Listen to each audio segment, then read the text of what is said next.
தம்பி உங்கள் பேர் கண்ணா? விஜீஷ். ஆ விஜீஷ். ரஜீஷ்.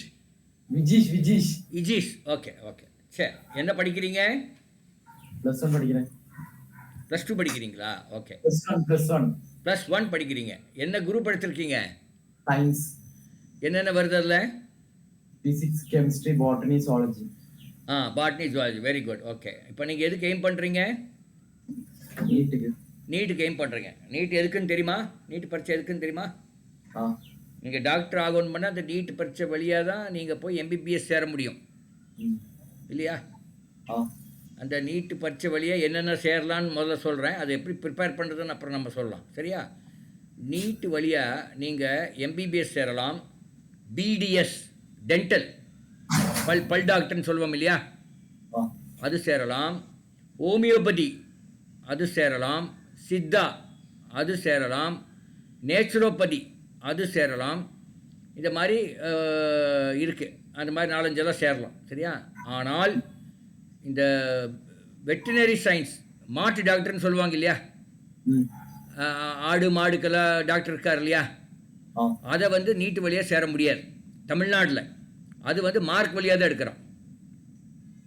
புரியுதா நான் சொல்கிறது? அதாவது அந்த இதுக்கு நீங்கள் அப்ளை பண்ண முடியாது. அது டாக்டர் தான், பிவிஎஸ்சி டாக்டர்ம்பாங்க. ஆனால் அந்த இதுக்கு வந்து 15% தான் நீட்டு வழியாக எடுப்பான். 85% சீட்டு வந்து இது வழியாக தான், மார்க் வழியாக, +1 +2 மார்க் வழியாக தான் எடுக்கும். ஓகே, இது 2. இப்போது +1 +2ல் +2 அந்த போர்டு எக்ஸாமில் நீங்கள் 600க்கு 600 வாங்கியிருந்தா கூட நீட்டில் பாஸ் பண்ணலன்னா உங்களுக்கு எம்பிபிஎஸ் கிடைக்காது. தெரியுமா அது? ஏன்னா அது வந்து அது ஒரே இதே வந்து அந்த நீட்டுங்கிற பரீட்சை எழுதி பாஸ் பண்ணாதான் அந்த வந்து நீங்கள் எம்பிபிஎஸ் ஜாயின் பண்ண முடியும். எம்பிபிஎஸ், பிடிஎஸ் எல்லாம் நீ +2ல் வந்து 600க்கு 600 வாங்கினாலும் அதை எடுத்துக்க மாட்டாங்க. இது ரெண்டாவது. இப்போ இந்த 2க்கு சிலபஸ் வேறையா? இல்லை, ஒன்றே தான் சிலபஸ். நீங்கள் 11ஆவதுலையும் 12ஆவது என்ன படிக்கிறீங்களோ அதே தான் நீட்டுக்கும், அதே தான் போர்டு எக்ஸாமுக்கும். சிலபஸ் மாற்றம் ஏதாவது இருக்குதான்னா இல்லை. ஆனால் கேள்வி கேட்குற விதம் மாற்றம் இருக்கு. கேள்வி கேட்கும் விதம் மாற்றம் இருக்கு. இப்போ ஒரு உதாரணத்துக்கு சொல்ல போனால், உங்கள் வீட்டை பற்றி சொல்லுப்பா அப்படின்னா நீங்கள் சொல்லுவீங்க, எனக்கு ஒரு அப்பா அம்மா, எனக்கு ஒரு தம்பி, ஒரு அண்ணன், அப்படியெல்லாம் சொல்லுவீங்க இல்லையா? இப்படி தானே சொல்லுவீங்க. உங்கள் வீட்டை பற்றி சொல்லுன்னா சொல்லுவீங்க. ஆனால் அந்த கேள்வி அங்கே நீட்டில் எப்படி இருக்குன்னா, நீங்கள் உங்கள் வீட்டில் எத்தனையாவது குழந்தை அப்படின்னு கேட்பாங்க. அப்போ நீங்கள் 3 பேர் இருந்தீங்கன்னா நீங்கள் நடுவாள்னா நான் 2ஆவது குழந்தை இல்லையா? நீ கடைசியாக இருந்தால் என்ன குழந்தை? மொத்தம் 3 பேர் இருக்கீங்க. அப்போ கடைசி பையனாக இருந்தால் நீங்கள் எத்தனையாவது குழந்தை? 3ஆவது குழந்தை. அப்போ இல்லை, இந்த மாதிரி கேட்பாங்க, உங்களுக்கு முன்னாடி எத்தனை குழந்தைகள், எத்தனை அண்ணன் அல்லது அக்காக்கள் கேட்பாங்க. இப்போ 3 பேருக்கு நீங்கள் கடைசியில் உங்களுக்கு மேலே அண்ணா அக்காக்கள் எவ்வளோ பேர்? 2 பேர். இப்படி மாற்றி கேட்பாங்க. உங்கள் அம்மாவோட ஹஸ்பண்ட் உனக்கு என்ன ஆகணும்? உங்கள் அம்மாவோட ஹஸ்பண்டு உனக்கு என்ன ஆகணும்? அப்பா ஆகணும். இது மாதிரி சும்மா ஒரு எக்ஸாம்பிளுக்காக சொல்கிறேன். ஒரு எக்ஸாம்பிளுக்கு இந்த கேள்வி வராது, சயின்ஸில் தான் வரும். அப்போ ஓகே, இது ஒன்று. அதை கொஞ்சம் ட்விஸ்ட் பண்ணி கேட்பாங்க. புரியுதா? நமக்கு தெரிஞ்ச பதில் தான், படித்தது தான். ஆனால் அங்கே ட்விஸ்ட் பண்ணி கேட்கும்போது நமக்கு கொஞ்சம் கன்ஃபியூஸ் ஆவதற்கு வாய்ப்புகள் இருக்கிறது.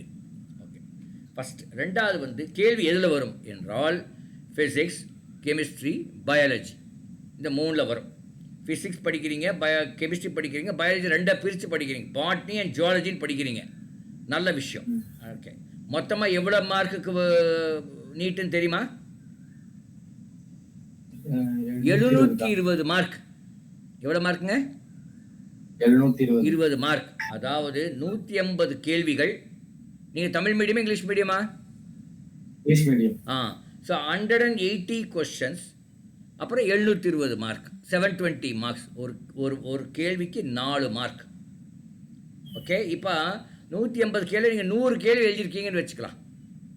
அப்போ எவ்வளோ மார்க் வரும்? 100 கரெக்டுன்னா எவ்வளோ மார்க் வரும்? 100 மார்க். ஒரு கேள்விக்கு 4 மார்க் சொன்னேன், 400 வரும்.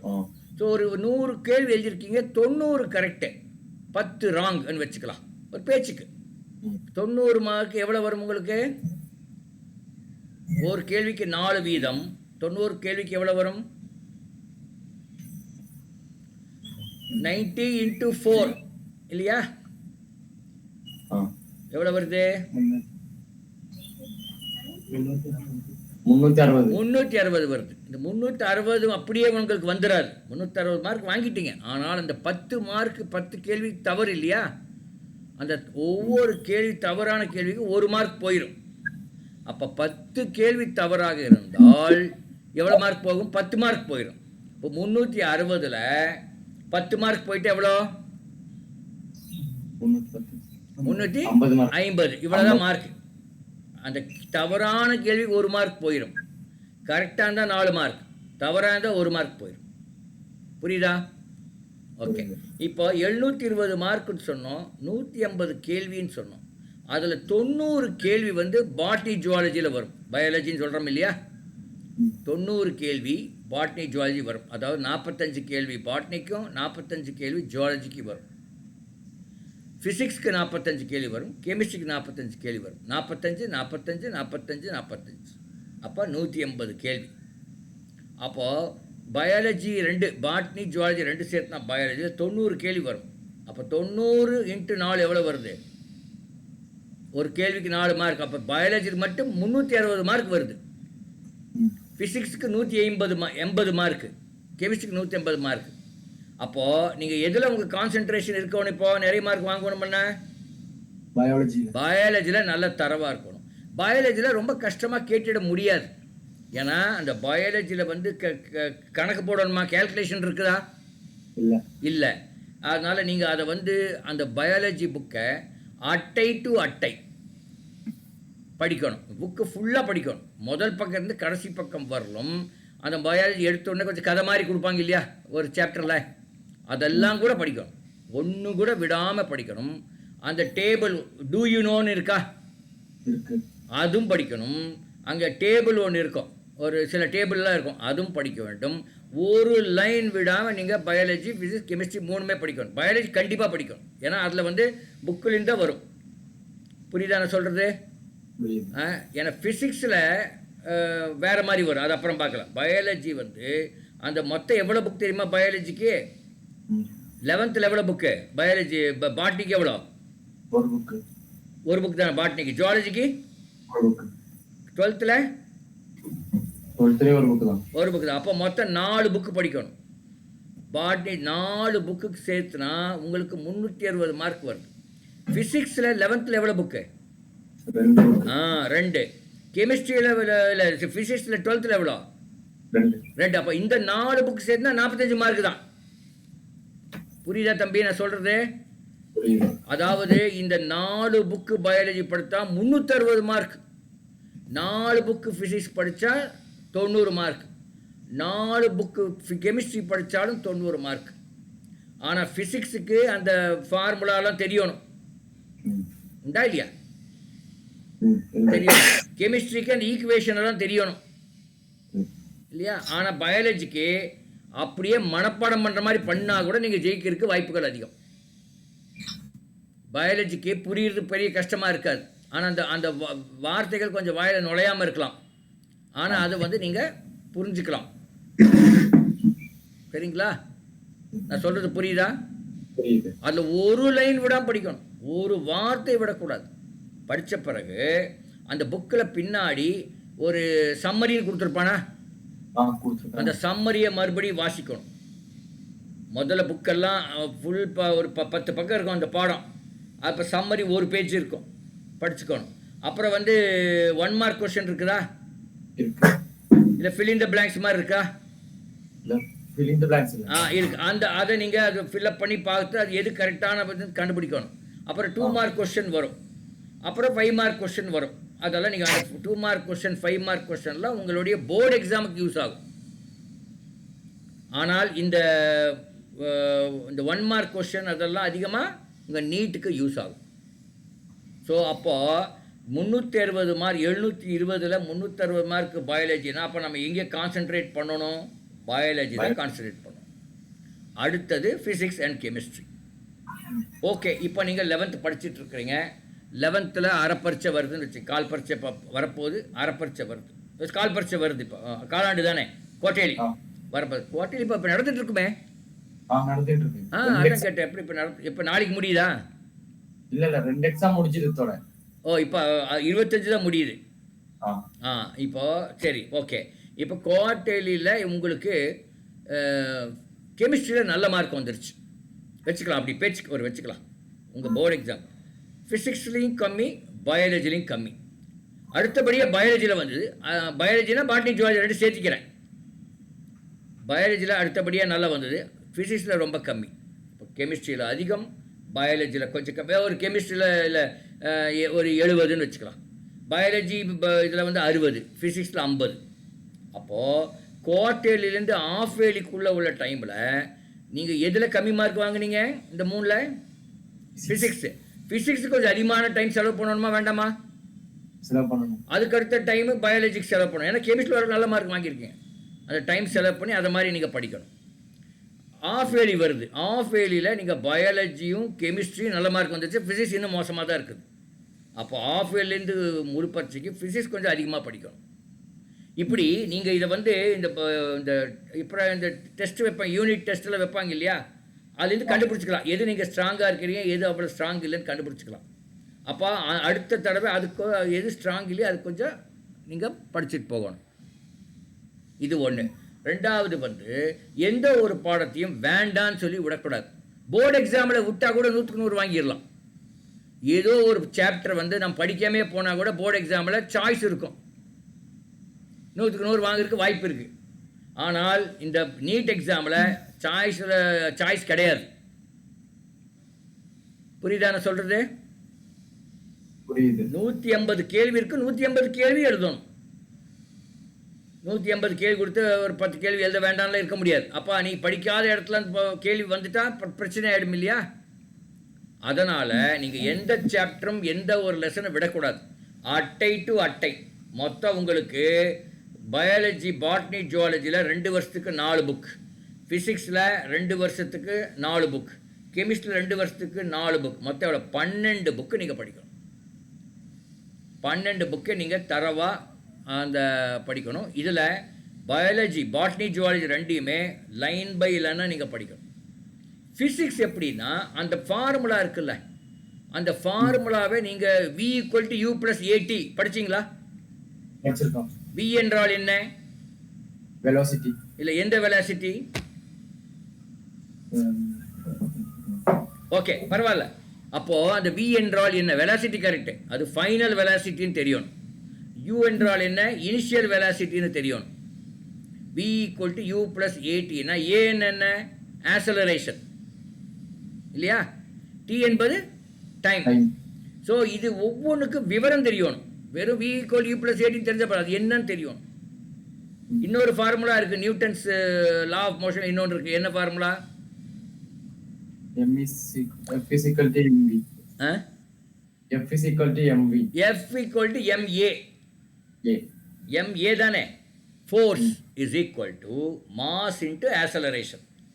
Force is equal to mass into acceleration. இப்போ உங்களை இங்கிலீஷ் மீடியமாக கூட சொல்லிக் கொடுக்க, தமிழ் கூட சொல்லி கொடுக்குறாங்களா, இங்கிலீஷ் சொல்லி தராங்களா? தமிழில் தான். ஆனால் அந்த எஃப் என்ன ஃபோர்ஸ்ன்னு சொல்கிறாங்களா, விசைன்னு சொல்கிறாங்களா? ஃபோர்ஸ் தான். Okay okay. நான் இப்போ எனக்கு புரிஞ்சுக்கிறதுக்காக சொல்கிறேன். ஃபோர்ஸ்னா தமிழில் விசை, பட் ஆனால் இங்கிலீஷில் ஃபோர்ஸ் தான். Force equal to mass into acceleration. அந்த அப்போ ஃபோர்ஸ் கண்டுபிடிக்கணும்னா மாஸ் தெரியணும், ஆக்சலரேஷன் தெரியணும். ஆக்சலரேஷன் கண்டுபிடிக்கணும்னா ஃபோர்ஸ் அண்ட் மாஸ் வேணும். அப்போ A = என்ன? A = F / m. அப்போ F M தெரிஞ்சால் A கண்டுபிடிச்சிடலாம். இல்லை M கண்டுபிடிக்கணும்னா என்னென்ன தெரியணும்? FA தெரியும். இந்த ஒரு இந்த புரிதல் உங்களுக்கு வேணும். இது மட்டும் பத்தாது, அதனுடைய யூனிட் தெரியணும். அதுக்கு பேர் என்ன? யூனிட்னு சொல்கிறோம் இல்லையா? இப்போ டைமோட யூனிட் என்ன? டீயோட யூனிட் எதில் கொடுப்பாங்க நார்மலாக? செகண்ட்ஸில் கொடுப்பாங்க, அல்லது மினிட்ஸ்லையும் கொடுக்கலாம். பட் ஆனால் யூஸ்வலாக 95% செகண்ட்ஸில் கொடுப்பாங்க. ஆனால் மினிட்ஸில் கொடுத்தா அதை நீங்கள் செகண்ட்ஸில் மாற்றிக்கணும் இல்லையா? ஒரு மினிட்டுக்கு எவ்வளோ செகண்டு?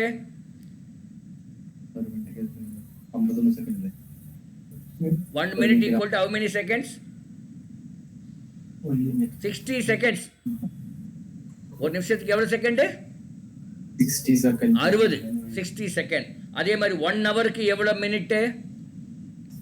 60 minutes. 60 மினிட்ஸ். அப்போ 1 ஹவருக்கு எவ்வளோ செகண்டு? 60. 60 into 60 எவ்வளோ வருது? 120. நல்லா பாருங்க, 60 into 60. 60 multiplied by 60.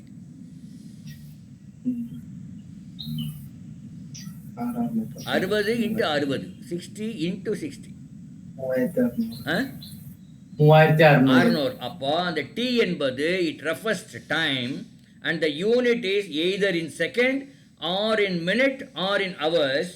எதுல கொடுத்தாலும் அதை நீங்க செகண்டா மாத்திருக்கு தெரியணும் இல்லையா? உண்டா இல்லையா?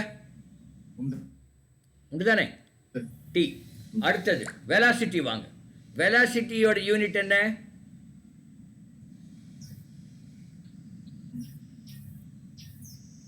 வெலாசிட்டியும் ஓட யூனிட் வந்து டிஸ்டன்ஸ் டிவைட் பை டைம் இல்லையா? வெலாசிட்டியோட யூனிட் வந்து distance divide by time. Distance எதில் கொடுப்பாங்கன்னா மீட்டரில் கொடுப்பாங்க, இல்லைன்னா கிலோமீட்டரில் கொடுப்பாங்க. டைம் முதலே சொல்லிட்டோம், செகண்டோ மினிட்டோ அவர்லேயே கொடுப்பாங்க. சரி, நம்ம சிம்பிளாக பார்த்தோம்னா மீட்டரில் கொடுப்பாங்க டிஸ்டன்ஸ், டைமை செகண்டில் கொடுக்குறாங்க. அப்போ வெலாசிட்டியோட யூனிட் என்னவாக இருக்கும்? Metre per second. Yes or no? அப்போ மீட்டர் பர் பிஆர் பர் செகண்ட் போடலாம், அல்லது எம் போட்டு ஒரு பார் போட்டு எஸ் போடலாம். அப்படிதானே போடுவீங்க? அப்போ இப்போ நம்ம யூனிட் இந்த டைமோட யூனிட் கண்டுபிடிச்சிட்டோம். டைமோட யூனிட்டு செகண்ட், மினிட் அல்லது ஹவராக இருக்கலாம். அது எது கொடுத்தாலும் நம்ம செகண்டாக கன்வெர்ட் பண்ணிக்கலாம். இப்போ வெலாசிட்டியோட யூனிட் வந்து மீட்டர் பர் செகண்டுன்னு கண்டுபிடிச்சிட்டோம். இந்த வெலாசிட்டிக்கும் ஸ்பீடுன்னு ஒன்று இருக்குது. என்ன வித்தியாசம்? ஸ்பீடுன்னாலும் வெலாசிட்டின்னா ஒன்று தான். ஆனால் ஸ்பீடு வந்து எந்த டைரக்ஷன் அப்படின்னு சொல்லாது. வெலாசிட்டின்னா ஒரு கல் எரிஞ்சால் அந்த அந்த அந்த டைரக்ஷன் இங்கிருந்து இந்த பக்கம் வடக்கு பார்த்து போகுதுன்னு சொன்னால் அது வெலாசிட்டி. வெறும் கல் எரிஞ்சேன்னு சொன்னால் அந்த இது வந்து வேல்யூ வந்து ஸ்பீடு. புரியுதா? அதுதான் தான் வெலாசிட்டியை வெக்டர் அப்படின்னு சொல்கிறோம். ஸ்பீடை வந்து என்ன சொல்கிறோம்? வெலாசிட்டி வெக்டர்னா ஸ்பீடு என்ன? ஸ்கேலர். படிச்சிங்களா? Scalar and vector. ஆமாம். அப்போது இப்போ v = u + at நம்ம வந்து TODS இது தெரியும், இதனோட வெலாசிட்டியோடைய யூனிட்டும் தெரியும். இந்த வியும் வெலாசிட்டி தான், யூவும் வெலாசிட்டி தான். அதனால் ரெண்டு புரிஞ்சாச்சு. அப்புறம் ஏ என்பது ஆக்சலரேஷன். ஏ என்பது மீட்டர் பர் செகண்ட் ஸ்கொயர். அதாவது மீட்டர் டிவைடட் பை செகண்ட், கீழே மறுபடியும் ஒரு செகண்ட் இல்லையா? Metre per second square. புரியுதா? இப்போ ஒரு கல் வீசுறீங்க, அது வந்து ஒரு 100 மீட்டர் போகுது 10 செகண்டில். அப்போது அதனோட ஆக்சலரேஷன் என்னன்னு கேட்டால் எவ்வளோ மீட்டர் போகுது? 100 மீட்டர். சரியா? 100 டிவைடட் பை எவ்வளோ டைம் என்ன சொன்னேன்? 10 செகண்ட் சொன்னேன். 10 கீழே மறுபடியும் ஒரு 10. 10 × 10. மேலே 100, கீழே 10 × 10. மேலே 100, கீழே 10 × 10. எவ்வளோ வரும்? 100 டிவைடட் பை 100. 100 divided by 100. அப்போ என்ன? ஆக்சலரேஷன் வந்து 1 மீட்டர் பர் செகண்ட் ஸ்கொயர் அப்படின்னு போடணும். வெறும் 1ன்னு போடக்கூடாது. Acceleration is 1 metre per second square. இப்போது வெலாசிட்டி ஒரு கல் வீசுகிறோம், 100 மீட்டர் போகுது, 10 செகண்டில் போகுது. அதனோட வெலாசிட்டி என்ன? Metre per second. எவ்வளோ வெலாசிட்டி? மீட்டர் வந்து 100 டிவைடட் பை இந்த டைம் 10 செகண்ட். 100 டிவைடட் பை 10 எவ்வளோ? 1000. 100 டிவைடட் பை 10 டிவைடட் பை வகுத்தல் 10 தான். 10. அப்போ வெலாசிட்டி வந்து 10 மீட்டர் பர் செகண்ட். ஆக்சலரேஷன் வந்து 1 metre per second square, velocity வந்து 10 மீட்டர் பர் செகண்ட். இந்த மாதிரி நீ எந்த ஒரு ஃபார்முலா எடுத்தாலும் அது புரிஞ்சு நீங்கள் படிக்கணும். வெறுமனே v = u + at படித்தா பத்தாது. அது v என்றால் என்ன, அதுக்கு யூனிட் என்ன, u என்றால் என்ன, u is a initial velocity, அதுக்கு unit metre per second, a வந்து ஆக்சலரேஷன், ஆக்சலரேஷனுடைய யூனிட் வந்து metre per second square, t வந்து t, அது வந்து செகண்ட்.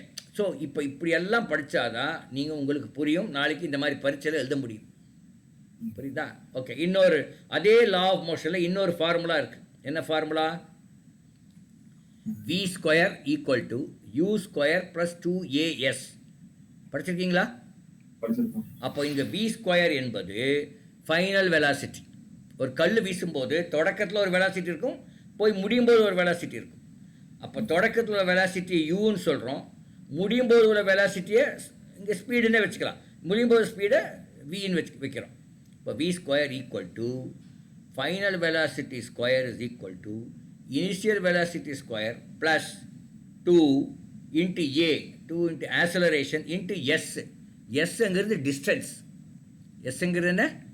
டிஸ்டன்ஸ். அது டிஸ்டன்ஸ் எதில், அதனுடைய யூனிட் என்ன? வெலாசிட்டி. டிஸ்டன்ஸோட யூனிட் எதில் என்ன சொல்லுவீங்க? வெலாசிட்டி. டிஸ்டன்ஸோட யூனிட் கிலோமீட்டர். கிலோமீட்டர் அல்லது மீட்டர். இங்கே நம்ம மீட்டர் வச்சுக்கலாம். கிலோமீட்டர் 2 மீட்டர் மாற்றிக்கலாமா? ஒரு கிலோமீட்டர் = எவ்வளோ மீட்டர்? ஒரு கிலோமீட்டர் = 1000 மீட்டர். எவ்வளோ மீட்ரு? 1000 மீட்டர். 1000 மீட்டர். ஒரு கிலோமீட்டருக்கு 1000 மீட்டர். உங்களுடைய உயரம் என்ன இப்போ? எவ்வளோ மீட்ரு? 185 மீட்டர். 185 மீட்டர். மீட்டரா சென்டிமீட்டரா? சென்டிமீட்டர். சென்டிமீட்டர். அதை நீங்கள் மீட்டராக மாற்றணும்னா எவ்வளோ சொல்லலாம்? ஒரு சென்டிமீட்டரை மீட்டராக மாற்ற 100ஆல் வகுக்கணும். 155 100ஆல் வகுத்து என்ன வருது? 155 100ஆல் டிவைட் பண்ணால் என்ன வருது? 1.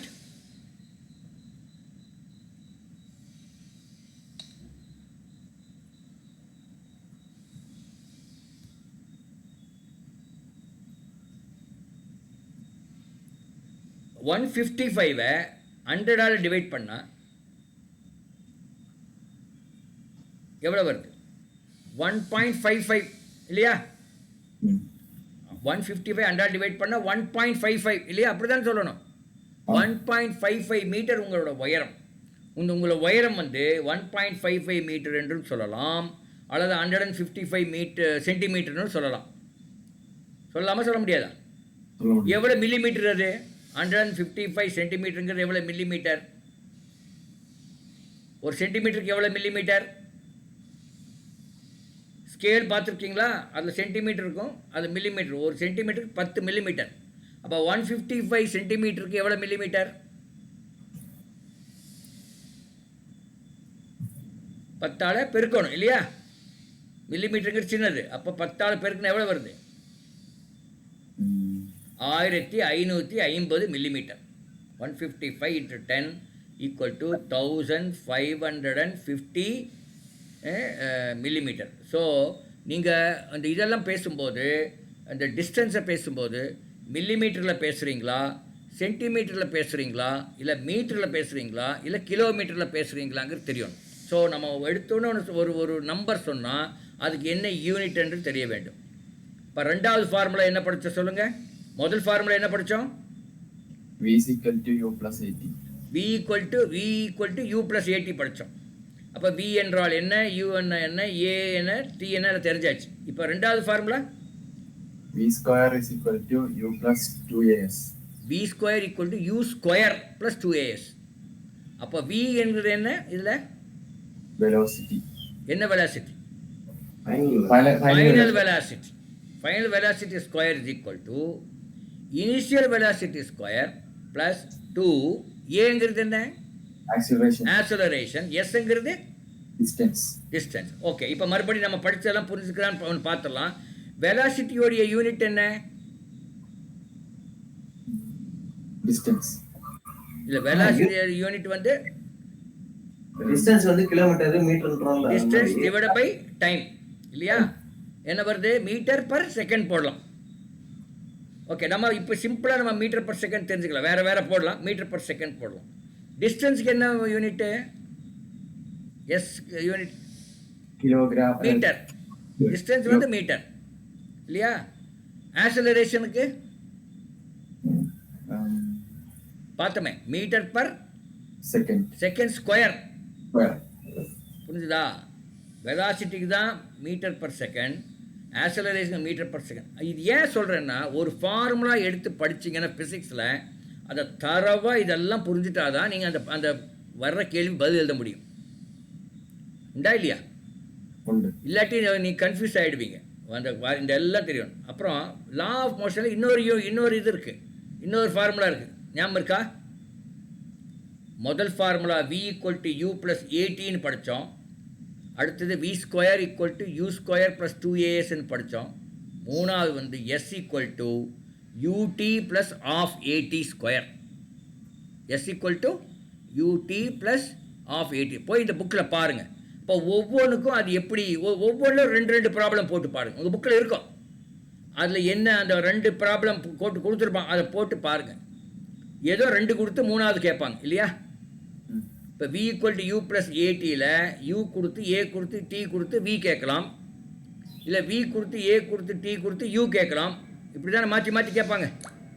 அதனால் நீங்கள் இந்த 3 ஃபார்முலாவை நீங்கள் போய் எந்த ஒரு சாப்டர் படித்தாலும் இந்த மாதிரி நீங்கள் புரிஞ்சு படிச்சிட்டிங்கன்னா அது ஈஸி. ஃபிசிக்ஸ் பொறுத்த வரலும் மனப்பாடம் பண்ண வேண்டியதில்லை. எது மனப்பாடம் பண்ணணும்னு சொன்னேன்? Biology. பயாலஜி நீங்கள் மனப்பாடம் பண்ணியே தான் ஆகணும், வேறு வழி இல்லை. அதில் வந்து ஒன்றும் கேல்குலேஷன்லாம் கிடையாது. அங்கே இருக்கிற அந்த வார்த்தைகள் வந்து நீங்கள் டாக்ஸானமின்னு ஒன்று படிச்சிங்களா பயாலஜியில்? படிச்சிருக்கோம். சரி, இப்போ நீங்கள் உங்கள் இந்த வயநாட்டில் நிறைய மரம் இருக்கா? செடி இருக்கா? இருக்கு. ஒரு செடியை பற்றி பார்க்கலாமா? ஒரு செடின்னு ஒன்று இருந்தால் அந்த நிலத்துக்கு கீழே இருக்கிறதுக்கு பேர் என்ன? அதனுடைய பார்ட்டுக்கு பேர் என்ன? Root. ரூட்டு. கரெக்ட். அதுக்கு தமிழில் வேர், ரூட்டு. அப்படியே மேலே அப்படியே போகுது இல்லையா, அதுக்கு பேர் என்ன? Stem. ஸ்டெம். அதுக்கப்புறம் என்ன வரும்? வேறு என்னென்ன பார்ட் இருக்குது அதில்? Branch. அந்த பிரான்ச். ஓகே. அப்புறம் Leaves. லீஃப். அப்புறம் Flower. ஃப்ளவர், பட்டு, ஃப்ரூட்டு. அந்த ஒவ்வொரு இது பொறுத்து இருக்குது. இப்போ நீங்கள் எந்த அளவு நல்லா படிக்கணும் அப்படின்னா, இப்போ நான் சில கேள்வி கேட்குறேன். ஒரு ரூட் இருக்குமா, நிறைய ரூட் இருக்குமா? நிறைய ரூட் இருக்கும். அதில் எது ஒரு ரூட்டை வந்து மெயின் ரூட்டுன்னு சொல்லுவோம், ஆணி வேருன்னு சொல்லுவோம். ஞாபகம் கேள்விப்பட்டிருக்கீங்களா? எந்த ரூட் நீளமாக இருக்கும்? நிறைய ரூட் இருக்கு. எந்த ரூட் நீளமாக இருக்கும்? எந்த ரூட் கீழே நீளமாக இருக்கும்? Tap root. இல்லை, அந்த மெயின் ரூட்டு, அதான் அந்த ஆணி வேர் தான் நீளமாக இருக்கும் யூஸ்வலாக இல்லையா? மற்ற ரூட்டில் சிறுசாக இருக்கும். அதே மாதிரி இந்த ஸ்டெம் இருக்கு இல்லையா, தண்டு. ஸ்டெம்மு கீழே அகலமாக இருக்குமா, மேலே அகலமாக இருக்குமா? கீழே அகலமா இருக்கும். மேலே போகும்போது கொஞ்சம் சிறுசாகும். உண்டுதானே? அப்போ ஒரு மரத்தை படம் வரைஞ்சா கூட, மரத்தை பார்த்தா கூட, மரமோ செடியை பார்த்தா கூட இந்த அளவு நீங்கள் கண்காணிக்கணும் படிக்கும்போது. அதே மாதிரி லீஃப் இருக்கு. எந்த லீஃப் பெருசாக இருக்கும்? கீழே இருக்கிற லீஃபா, மேலே இருக்கிற லீஃபா? கீழே இருக்கிற லீஃப். ஸோ ஒரு செடிக்கே இவ்வளோ அழகாக இன்டெப்த்தாக நீங்கள் பார்க்குற அளவுக்கு நீங்கள் படிக்கணும். அப்போ புக்கில் ஒவ்வொரு சாப்டருக்கும் நீங்கள் இந்த அளவு அந்த ஒவ்வொரு வேர்டுக்கு என்ன மீனிங் இருக்குது அப்படின்னு நீங்கள் படிக்கணும். சரியா? நான் வந்து இன்றைக்கி வந்து அந்த நீட்டுக்கு நீங்கள் எப்படி படிக்க வேண்டும் என்பதை நான் சொல்கிறேன். சரிங்களா? அப்போ ஃபிசிக்ஸ் கொஞ்சம் பார்த்தோம், கெமிஸ்ட்ரி கொஞ்சம் பயாலஜி பார்த்தோம். பயாலஜியில் வந்து நீங்கள் லைன் பை லைனாக மனப்பாடம் பண்ணணும், இல்லை அதை அப்படி புரிஞ்சு படிக்கணும். மனப்பாடம் பண்ணுறதுங்கிறது உங்களுக்கு ஈஸியாக இருக்குங்கிறதுக்காக சொல்ல வரேன். ஆனால் ஃபிசிக்ஸில் மனப்பாடம் பண்ணிங்கன்னா வெற்றி அடைய முடியும். ஃபிசிக்ஸ்க்கு அந்த ஈக்குவேஷனை போட்டு ஈக்குவேஷனை புரிதல் வேண்டும். எதுக்காக இந்த ஈக்குவேஷன் போடுறோம், அது ஒவ்வொன்றும் எதுவும் தெரியணும். அடுத்தது கெமிஸ்ட்ரி வரலாமா? கெமிஸ்ட்ரியில் சொல்யூஷன் அப்படின்னு ஒன்று இருக்குது, கேள்விப்பட்டிருக்கீங்களா? சொல்யூஷன். ஓகே, அந்த சொல்யூஷனில் என்னென்ன இருக்கும்?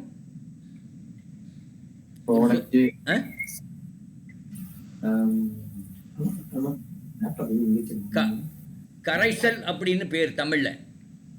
அதில் அந்த சொல்யூஷன்ல ஒரு சால்வெண்ட் இருக்குமா? இருக்கும். அப்புறம் ஒரு சொல்யூட்னு ஒன்று இருக்குமா? இருக்கும். இப்போ ஒரு ஒரு ஒரு ஒரு இது ஐ மீன் சுகர் சொல்யூஷன் அப்படின்னு என்ன அர்த்தம்? சர்க்கரையை தண்ணியில அழிய வைக்கணும். ஆமா, சர்க்கரையை தண்ணியில அழிய வைக்கிறது. இதுல எது சால்வெண்ட்? தண்ணி. தண்ணி. எது சொல்யூட்? சுகர். சுகர். இப்போ எது சொல்யூஷன்? சொல்யூஷன் சர்க்கரை தண்ணி. அதுதான் சொல்யூஷன் அப்படின்னு சொல்றோம். அப்போ நீங்க சொல்யூஷன் பத்தி படிச்சா கூட அதுல 3 இருக்குது. ஒன்னு வந்து சொல்யூட், ஒன்னு வந்து சால்வெண்ட், இன்னொன்னு வந்து சொல்யூஷன். புரியுதா? அந்த சொல்யூட் நார்மலா என்னவா இருக்கும்? சாலிடா இருக்குமா, லிக்விடா இருக்குமா, எப்படி இருக்கும்? நார்மலா சாலிடா இருக்கும். சாலிடா இருக்கும். சால்வெண்ட் லிக்விடா இருக்கும். லிக்விடா இருக்கும். அங்க சொல்யூஷன் ரெண்டு சேர்ந்து இருக்கும். ரெண்டு சேர்ந்து இருக்கும். இல்ல அதுக்கு கரைஞ்சிட்டா கரைஞ்சிட்டா அது என்னவா இருக்கும்? லிக்விட் ஆயிடும். லிக்விட் ஆயிடும். அந்த கரைதல்லையே 2 வகையா பிரிக்கலாம். ஒன்று வந்து சேச்சுரேட்டட் சொல்யூஷன், இன்னொன்று வந்து அன்சேச்சுரேட்டட் சொல்யூஷன். என்ன என்றால் நான் சொல்கிறேன், அது ஏதோ தமிழில் எனக்கு சரியாக தெரில. சேச்சுரேட்டட் சொல்யூஷன்னா ஒரு தண்ணியில் நீங்கள் சுகர் போடுறீங்க, கரைஞ்சிருது. மறுபடியும் கொஞ்சம் சுகர் போடுறீங்க, கரையுது. மறுபடியும் கொஞ்சம் போடுறீங்க, கரையுது. மறுபடியும் கொஞ்சம் போடுறீங்க, கரையுது.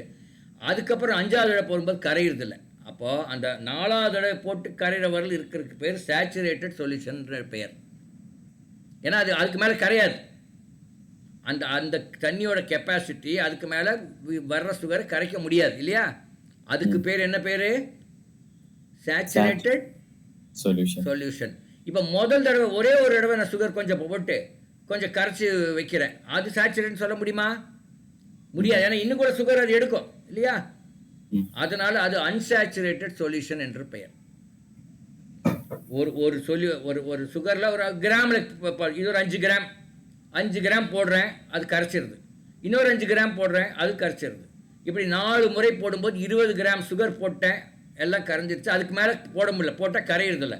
அந்த 20 கிராம் போட்ட சொல்யூஷனுக்கு பேர் சேச்சுரேட்டட் சொல்யூஷன் என்று பெயர். இந்த 5 கிராம் மட்டும் போட்டோம் இல்லையா, அதுக்கு பேர் அன்சேச்சுரேட்டட் சொல்யூஷன் என்று பெயர். இப்போ இந்த அன்சேச்சுரேட்டட் சொல்யூஷனில் இன்னும் கொஞ்சம் சுகர் போடலாமா? போடலாம். சேச்சுரேட் சொல்லி இன்னும் கொஞ்சம் சுகர் போட்டால் கரையுமா? கரையாது. இப்போ அந்த சேச்சுரேட்டட் சொல்யூஷனில் நான் 20 கிராம் ஆல்ரெடி போட்டேன், இதுக்கு மேல் போட்டால் கரையாது. ஆனால் நான் கரையை வைக்கணும் பண்ணால் அது கொஞ்சம் சூடு பண்ண இன்னொரு 5 கிராம் போட்டால் கரையுமா? கரையும். அந்த மாதிரி சூடு பண்ணி அதை கரைய வச்சா அதுக்கு பேர் சூப்பர் சேச்சுரேட்டட் சொல்யூஷன். சொல்லுங்க பார்க்கலாம், இந்த 3 சொல்யூஷனோட பேர் சொல்லுங்க. Saturated solution, unsaturated solution, super saturated solution. இந்த புரிதலோட தான் நீங்க படிக்கணும். சும்மா மனப்பாடம் பண்ண அப்படி பண்ணாது படாது. ஏன் அது அன்சேச்சுரேட்டட் சொல்யூஷன் சொல்றோம்? சொல்லுங்க பார்க்கலாம், ஏன் அன்சேச்சுரேட்டட் சொல்யூஷன் சொல்றோம்? ஒரு வட்டம் தான் கரைய வைக்க முடியும், இன்னும் கொஞ்சம் போட்டால் கரையும், அவ்வளோதான். அடுத்தது ஏன் சேச்சுரேட்டட் சொல்யூஷன் சொல்றோம்? அது ஒரு லெவல் வரைக்கும் தான் கரைக்க முடியும், அவ்வளோ. அதுக்கு மேலே கரையாது. அதுக்கு மேலே 1 கிராம் போட்டாலும் கரையாது. அதுதான் சேச்சுரேட் சொல்யூஷன். அது சூப்பர் சேச்சுரேட் சொல்யூஷன். அதை சூடு பண்ணி இன்னும் கொஞ்சம் கரைச்சதுனால அது சூப்பர் சேச்சுரேட்டட் சொல்யூஷன் என்று பெயர். சரியா? இதே மாதிரி உப்பு சார் சொல்லுங்க சார். சார் ரவி சார், ஐயோ வந்து என்னன்னா சார், நான் அப்சர்வ் பண்ணது இதே சொல்றேன். இப்போ எப்படின்னா, இங்க பணியாசி எல்லாம் பாத்தீங்கன்னா இவங்களுக்கு வந்து படிக்கணும்ன்ற ஆர்வம் வராத அளவுக்கு தான் அங்க என்வரான்மெண்ட் இருக்கும். ஆமாமா, அது உண்மைதான். எல்லா விதத்தையும் சொல்றேன். அது கிளைமேட்டா இருக்கலாம், நீங்க இது கூட இருக்கிற மக்களா இருக்கலாம், இதா இருக்கலாம். கொஞ்சம் படிக்கணும்னு நினைக்கிறதே பாத்தீங்கன்னா ஒரு பெரிய முயற்சி தான். அதாவது வில் பவர் ரொம்ப அதிகமா தேவைப்படும். வில் பவர் ட்ரெமெண்டஸா தேவைப்படுறதுனாதான் ஒரு கிளாஸ்க்கே வந்து கவனிக்கணும்ன்ற மாதிரி இருப்பாங்க. இப்ப இவங்க கிளாஸ்ல பாத்தீங்கன்னா 40 பேர் சார். ஆமா, பையன் பேர் விஜேஷ். இவன் கிளாஸ் 40 பேரு. ட்ரைபல் வந்து 2 பேர் தான். ஏன்னா +2 வரைக்கும் வரதே பாத்தீங்கன்னா, +1 வரைக்கும் வரதே பாத்தீங்கன்னா ட்ரைபல் டிராப் அவுட் ஆகி மொத்தம் வரதே பெரிய விஷயம். இப்ப இதுல என்னன்னா 40 பசங்க படிக்கிறது இல்ல, 40 பசங்க மத்த கேஸ்ட், அப்பர் கேஸ்ட் இருந்தவங்களும் படிக்கிறது இல்ல. ஆமா, அதனால வந்து அந்த என்கரேஜ்மெண்ட் வந்து இருக்குல்ல. ஆனா இவனுக்கு என்னன்னா, நீட் அந்த கோல் ட்ரீம் இருக்கு. அது ட்ரீம் இருக்கு, ஆனா கோல் ஆகல. ஆமா, ஆசை இருக்கு. அது இன்னும் கோலா கூட மாறல. அதான் அது இன்னும் கோலா கூட மாறல. ஆனா திடீர்னு அவனுக்கு என்னன்னா படிக்கணும்னு ஆர்வம் வரும். கொஞ்சம் அது தெரியுது, 1 இந்த பையனுக்கு கொஞ்சம் கொஞ்சம் தெரியுது. ஆமா, ஆமா. அதான் நான் நான் இன்னைக்கு என்ன பண்ணலாம்னு நினைச்சேன்னா, எப்படி படிப்பது என்று சொல்லிக் குடுத்துறலாம். நம்ம கிளாஸ் எடுக்காம, ஆமா. இப்படியெல்லாம் ஆமா சார். படிக்கலாம். ஆமா. கரெக்ட். ஆமாமா. அந்த மாரி தான் நானு கொஞ்சம் பயாலஜி டச் பண்ணேன். எனக்கும் பர்சனலா சார் இவன வந்து என்ன டாக்டர் ஆகணும்னு ஒரு இது இருக்கு எனக்கு. எனக்கு ஆமாமா ஒரு பண்ணிக்கலாம். இப்ப 2 வருஷம் என்ன இருக்கு உனக்கு தம்பி. ஆமா. 2 வருஷம் இருக்குது. 2 வருஷம் நீ உட்கார்ந்து படிச்சீங்கன்னா, நீங்களும் படிக்கணும். எங்க கிளாஸுக்கும் வாங்க. நீங்களும் படிக்கணும். 2மே வாங்க. ஏன்னா, அப்பப்ப நீங்க எப்படி படிக்கிறீங்கங்கிறது நாங்க பார்த்து இன்னும் கொஞ்சம் வேற மாரி கூட சொல்லுவோம். இல்லையா? அத நீங்க புரிஞ்சு படிக்கணுங்கிறது ரொம்ப முக்கியம். பிசிக்ஸ், கெமிஸ்ட்ரிக்கு ரொம்ப ரொம்ப முக்கியம். பயாலஜிலயும் புரிஞ்சு தான் படிக்கணும். ஆனா, அது கொஞ்சம் மனப்பாடம் பண்ணணும். அதெல்லாம் ஞாபகம் இருக்கணும். அந்த அந்த நேம்ஸ் எல்லாம் ஞாபகம் இருக்கணும். சரியா? இன்னொன்னு புரிஞ்சு சார் சொன்ன மாதிரி இப்ப சேச்சுரேட்டட்னா இப்ப நம்மளே சொல்றோம் இல்லையா? சார் ரொம்ப சேச்சுரேட் ஆயிடுச்சு. இதுக்கு மேல எங்களுக்கு படிப்பு சொல்லிக் கொடுக்காதீங்க. நாங்களுக்கு மூளை ஃபுல் ஆகி போச்சுன்னு சொல்லி சேச்சுரேட் ஆயிடுச்சுன்றோம். அதான் அப்ப அதான் சொல்றாரு. புரியுதா? சேச்சுரேட்னா ஒரு லிக்விட்ல வந்து எவ்வளவு சொல்லிட்டு வந்து எவ்வளவுதான் கரைக்க முடியும்ன்றது. இப்ப எல்லாம் புரிஞ்சுட்டு பண்ணும்போது பாத்தீங்கன்னா உனக்குள்ள ஆர்வம் வர ஆரம்பிக்குது. அந்த ஆர்வம் தான் என்ன ஆகும்னா உனக்கு உண்மையில படிக்க வைக்கும். நீ எல்லாத்தையும் படிப்பை வந்து ஒர்க்ன்ற மாதிரி ஆரம்பிச்சிட்டீங்கன்னா உனக்கு படிக்க முடியாது. அதான் அட்லீஸ்ட் ட்ரைவலால முடியாது. இன்ட்ரெஸ்டா கொண்டு போனீங்கன்னா உங்களால படிக்க முடியும். இல்லைன்னா முடியாது. ஆமா, கரெக்ட் தான். உண்மைதான். அவர் சொல்றது 100க்கு ஒரு உண்மை. அது அந்த அந்த ஆர்வத்தை தூண்டுறது தான் இன்னைக்கு நான் ட்ரை பண்றேன் ஆக்சுவலா. இப்ப சார் சொன்ன மாதிரி இப்ப சார் சொன்ன initial velocity, final velocity, acceleration சொல்றாரு. அதெல்லாம் நீ புரிஞ்சுட்டு பண்ணீங்கன்னா உனக்கு நல்லா தெரியும். இப்ப நீயே பைக்ல போகும்போது ஆக்சலரேட் பண்ணணும்னு நினைக்கிறேன். ஆக்சலரேட்னா அவன் என்ன சொல்றான்? 60 என்ன சொல்றது 60 கிலோமீட்டர் வந்து ஒரு செகண்ட்ல போறதுன்றான் ஆக்சலரேஷன். அப்ப வெலாசிட்டி வந்து டிவைடட் பை திருப்பி டைம் போட்டீங்கன்னா டைம்க்கு ஏத்த மாதிரி மாறுறதுதான். டைம் கீழே வந்ததுனால என்னது டைம்க்கு ஏத்த மாதிரி மாறுறது இல்லையா? எது சொல்லுவாங்கன்னா சார் சொல்ல புரிஞ்சுக்க கான்செப்ட் புரிஞ்சிட்டீங்கன்னா உனக்கு ஈக்குவேஷன் நீயே எழுத ஆரம்பிச்சிடுவ. ஈக்குவேஷனை சார் இது வந்து மீட்டர் பர் செகண்ட் ரைட்டுங்களா? இப்ப நீ வந்து இங்க வீட்டுக்கு போற 1 கிலோமீட்டர் போற நேரம் வந்து 30 நிமிஷம்னா மேல டிஸ்டன்ஸ் போட்டு கீழே வந்து டைம் போட்டீங்கன்னா உனக்கு எவ்வளவு வெலாசிட்டி தெரியும். கரெக்டா? நீ என்ன இதுல ஒரு செகண்ட் எவ்வளவு தூரம் போறேன்னு தெரியும். ஸோ இந்த மாதிரி எல்லாமே சார் ப்ராக்டிக்கலா நீ அப்ளை பண்ண உனக்கு வந்து சப்ஜெக்ட் பிடிக்க ஆரம்பிச்சிடும். பிடிச்சதுன்னா அவ்வளவுதான் தெரிய வந்துடும். அடிக்ட் ஆகிடுங்க. அடிக்ட் ஆகிடும். அது நல்ல அடிக்ஷன். படிப்புல அடிக்ட் ஆகுறது சூப்பர் அடிக்ஷன். நீ நினைக்கிற கோல்லாம் நீ நினைக்கிறது உன ஆசையெல்லாம் கோல் ஆகி கோல் வந்து பாத்தீங்கன்னா அச்சீவ் பண்ணிடுவேன். சார் சொல்லலாம் ரொம்ப இதாக இருக்குது. கரெக்டா? நல்லா யூஸ் பண்ணிக்கோ. அதுதான் சொல்ல முடியும். சாரி சார் உங்க டைம் கொஞ்சம் எடுத்துட்டேன். பரவாயில்ல. ஐயோ கேரி ஆன். நான் அவனுக்கு ஒரு எல்லாட்ட அதே மாதிரி இப்ப சொல்யூஷன் பத்தி பார்த்தோம். என்ன சொல்யூஷன் பார்த்தோம்? சுகர் சொல்யூஷன் பார்த்தோம் இல்லையா? இப்ப ஒரு சால்ட் சொல்யூஷன் பண்ண முடியுமா? முடியும். ஓகே. அதுல எது சொல்யூட்? சால்ட் சொல்யூஷன்ல தண்ணி. Solute salt. எது சால்வெண்ட்? தண்ணி.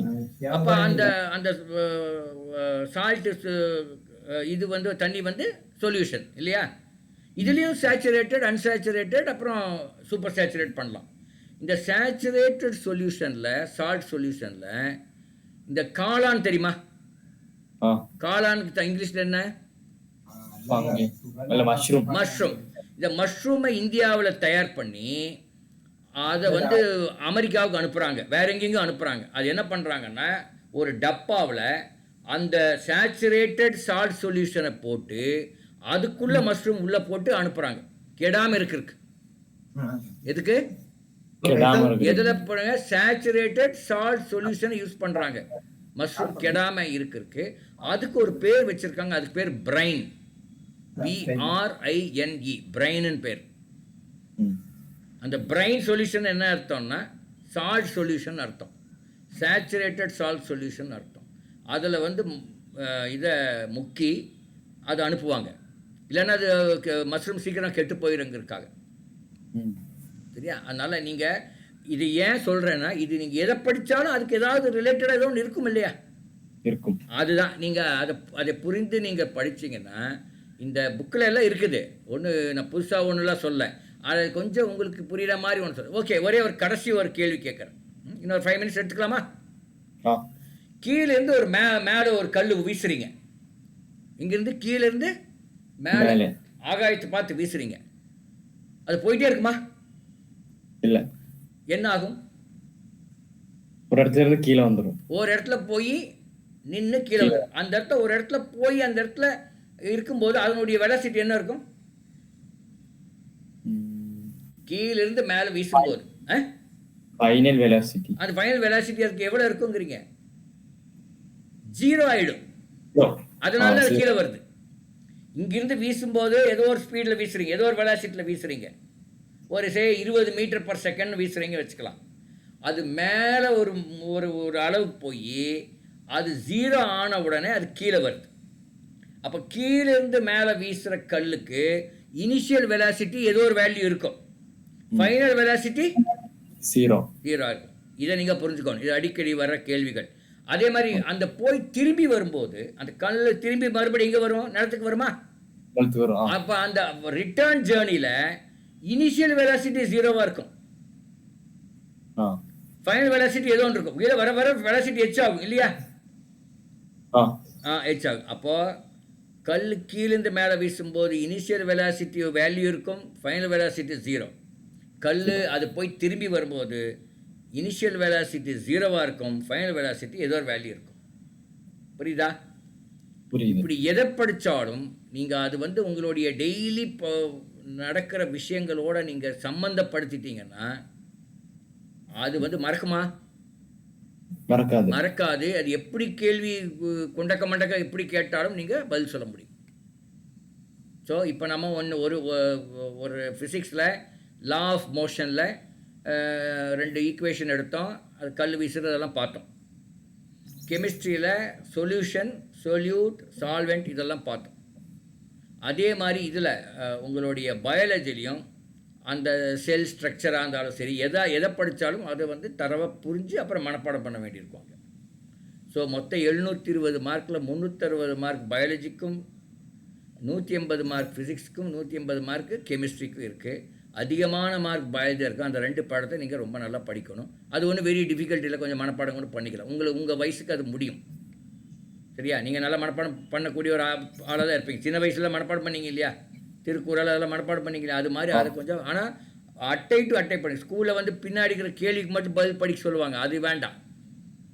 ஃபுல் பாடத்தை நீங்கள் படிக்கணும். சரியா? சரி, நம்ம இன்னைக்கு நிறுத்திக்கலாம். பட் உங்களுக்கு ஏதாவது டவுட் இருந்தால் கேளுங்க. உங்களுக்கு ஏதாவது உங்கள் மனசில் கேள்வி இருந்தால் கேளுங்க. எந்த டவுட்டாக இருந்தாலும் நீட் எக்ஸாம்ல 1 மார்க் மட்டும் தான் கேட்பாங்க. 1 மார்க் மட்டும் தான் கேட்பாங்க. 1 மார்க் இல்லை, அந்த மாதிரி ஒரு கேள்வி கொடுத்து 4 ஆப்ஷன் கொடுத்துருப்பாங்க. 4 ஏதோ ஒன்று தான் கரெக்டு. ஏபிசிடி 4 ஆப்ஷன் கொடுத்துருங்க. பி தான் கரெக்டுன்னா அந்த ஒரு சீட்டு மாதிரி கொடுக்கும், அந்த பி தான் நீங்கள் டிக் அடிக்கணும். டிக்கலை அதை இது பண்ணணும், ஒரு பேனா வச்சு மை போடணும். சரியா? அடுத்த கேள்விக்கு டி ஆன்சராக இருக்கலாம். அப்போ இதில் அந்த கேள்வி கொஞ்சம் வித்தியாசமாக கேட்பாங்க. அதனால் கேள்வி 2 முறை படிக்க வேண்டும். ஒரு முறை படித்து புரிஞ்சுட்டுன்னு விட்டுறக்கூடாது. 2 முறை படித்து தரவை கரெக்டாக புரிஞ்சுட்டான்னு பார்த்துட்டு அப்புறம் ஆன்சர் கொடுக்கணும். புரியுதா? புரியுது. 3 மணி நேரத்தில் 180 கொஸ்டின் எழுதணும். 3 மணி நேரம் அப்படின்னா 60 × 3 எவ்வளோ? 180 நிமிஷம். 180 கொஸ்டின். ஒரு கொஸ்டினுக்கு 1 நிமிஷம் கிடைக்கும். அது கரெக்டாக இருந்தால் 4 மார்க், தப்பாக இருந்தால் 1 மார்க் போயிடும். புரியுதா? 100 கொஸ்டின் எழுதியிருக்கீங்க, 80 கரெக்டு. அப்போ 80 × 4 320 மார்க் வந்துடுச்சு. அந்த 20 மார்க்கு தப்பாயிடுச்சு இல்லை, அந்த 320 கழித்து 300 தான் வரும். அதனால தெரியலன்னா நீங்கள் சும்மா போட்டு வரக்கூடாது, கெஸ் பண்ணக்கூடாது. புரியுதா? அதெல்லாம் அப்புறம் பின்னாடி பார்க்கலாம். அது எப்படி கெஸ் பண்ணுறதுங்கிறது பின்னாடி பார்க்கலாம். இப்போ நீங்கள் பாடத்தை படிக்க வேண்டும் அப்படிங்கிறத மட்டும் நம்ம சொல்கிறோம். இதெல்லாம் ரொம்ப முக்கியம். நிறைய பேர் ஏன் தோத்துடுறாங்க சார்? நல்ல மார்க் வாங்கியிருப்பாங்க போர்டு எக்ஸாம், அதில் தோற்றுறாங்க. இவனுக்கு இந்த மாதிரி படிக்கலை, அதனால் இது தெரியல, இந்த மாதிரி புரிஞ்சு படிக்காமல் இருப்பான்.